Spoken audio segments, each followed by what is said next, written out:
கண்ணானது சரீரத்தின் விளக்காய் இருக்கிறது.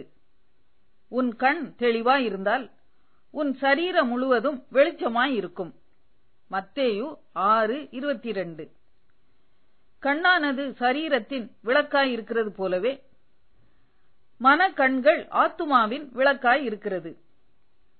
சுவிசேஷத்தின் ஒளி பிரகாசமாய் இராதபடிக்கு இப்பிரபஞ்சத்தின் தேவனானவன் அவர்களுடைய மனதை குருடாக்கினான் என பவுல் 2 கொரிந்தியர் 4:4 கூறுகிறார். மனக்கண்கள் திறக்கப்படுவது மிகவும் அவசியமாய் இருக்கிறது. அப்போதுதான் நமது விசுவாச கண்கள் திறக்கப்பட்டு தரிசித்து நடவாமல் விசுவாசித்து நடக்க முடியும். ஈன கண்களினால் தரிசித்து மாத்திரம்தானே நடக்க முடியும். தோமாவே, நீ என்னை கண்டதினாலே விசுவாசித்தாய், காணாதிருந்தும் விசுவாசிக்கிறவர்கள் பாக்கியவான்கள் என உயிர் தெழுந்த இயேசு கூறினார் அல்லவா? எம்மாவூர் சீஷர் தங்கள் கூட நடந்து வருகிறவர் இயேசு என அறியாதபடிக்கு அவர்களுடைய கண்கள் மறைக்கப்பட்டிருந்தது.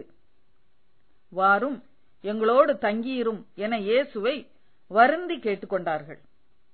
அவர் அப்பத்தை எடுத்து ஆசீர்வதித்து அப்பத்தை பிட்டு அவர்களுக்கு கொடுத்த போது சீஷரின் கண்கள் திறக்கப்பட்டது. உமது வேதத்தில் உள்ள அதிசயங்களை நான் பார்க்கும்படிக்கு என் கண்களை திறந்தருளும் என சங்கீதம் 119:18 கூறுகிறது.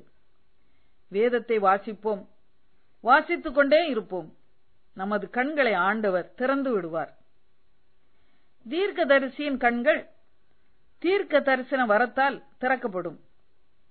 அவ்வாறு திறக்கப்பட்ட கண்களையுடைய அபிஷேகத்தின் நிறைவை உடைய தீர்க்கதரிசியின் ஜெபம் திறக்கப்படாத கண்களை திறந்துவிடும். எலிசாவின் கண்கள் அக்கினிமயமான குதிரைகளையும் ரதங்களையும் கண்டது.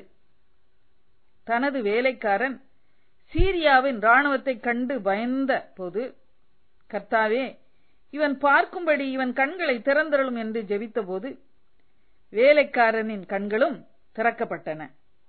2 ராஜாக்கள் 6:17. பவுல் அப்போஸ்தலனின் கண்களும் அனனியா என்ற சீஷன் அவன் மேல் கையை வைத்து ஜெபித்த போது திறக்கப்பட்டன. அப்போஸ்தலர் 9:17. நான் உனக்கு போதித்து நீ நடக்க வேண்டிய வழியை உனக்கு காட்டுவேன்.